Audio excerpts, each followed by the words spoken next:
Imagine if a thriller was so dumb you sat like this for the entire 90-minute run.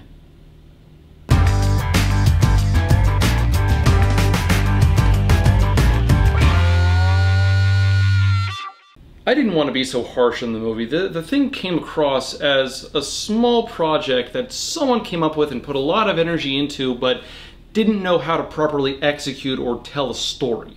Now, I love thrillers, and movies about anything in the ocean, especially sharks, generally catch my interest, if only because I'm kind of terrified of them. But this one was just so predictable.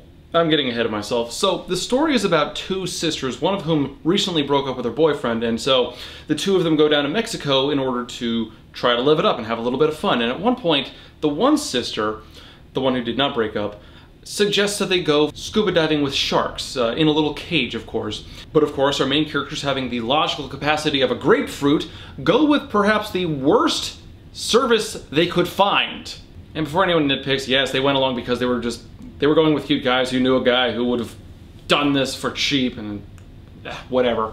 So they get in the shark cage and oh no, things go wrong, and the cable holding of the cage snaps and they're plummeted 47 meters down to the bottom of the sea, where of course they're surrounded by sharks and they have no way to actually get out. And that right there, that is an okay premise for a movie for me. That's something that you could still do something intense. They've got to survive using only the very limited supplies they have around them.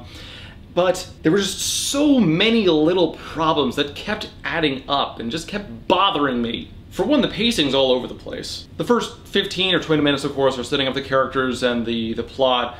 Perfectly understandable. The problem is everything is done so slowly that you lose track of what's going on or who's who.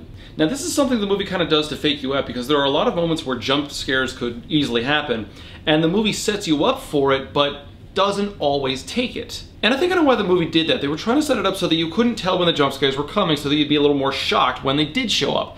The problem with that was that you could still plainly tell when they were being set up, so that when one happened, oh, there you go, we saw that coming. And on top of that, something the movie kept doing continuously was it kept stretching scenes out in order to meet feature length.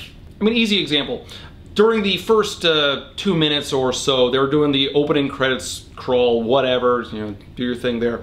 But when it's done, we're inside of a pool and looking up at what turns out to be, you know, one of those inflatable beach chair things. The problem is the camera just looks up at that for about 20 seconds with background noise going on. We don't know precisely what it is, and I couldn't tell what they were trying to set up there, what the mood they were going for was.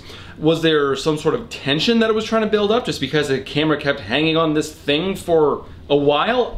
Probably not, because the music didn't really match that. And at the end, the one sister just ends up capsizing the inflatable beach chair, throwing the other sister into the water, and throwing in what I guess was supposed to be wine? The whole thing was supposed to look like blood, so it's indicative of later in the movie, you know, foreshadowing! And then there was the cinematography. God damn, I don't know who was running the camera or who approved of these shots, but they suck, both of them. Now, I'm not going to get into the film theory of what a scene is supposed to represent or emotions are supposed to elicit or anything like that. However, when you're filming something, it generally helps if your character's not standing this close to the fucking camera.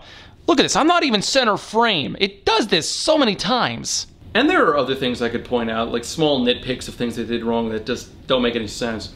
But I'm pretty sure you would catch them if you tried to see this movie yourself. The acting was okay, I guess, but considering what they had to work with in the script, no one was going to be able to give a good performance out of this. Now, while I was watching this, I couldn't help but compare this to The Shallows, which I saw and reviewed last year. And there are a number of similarities, things that The Shallows did right that this movie did wrong. I will say the ending is much stronger than The Shallows. Anyway, the whole thing was kind of a slog to get through. It was utterly predictable.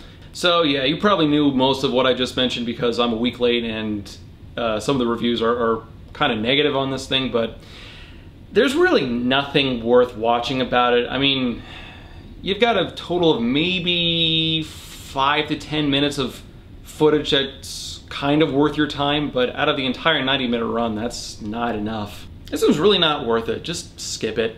If you gotta get your shark fix though, stick with Steve Olton. The guy knows how to write a thriller. It's campy as hell, but it's at least enjoyable. Book recommendation and movie review. Oh, I am a stereotype.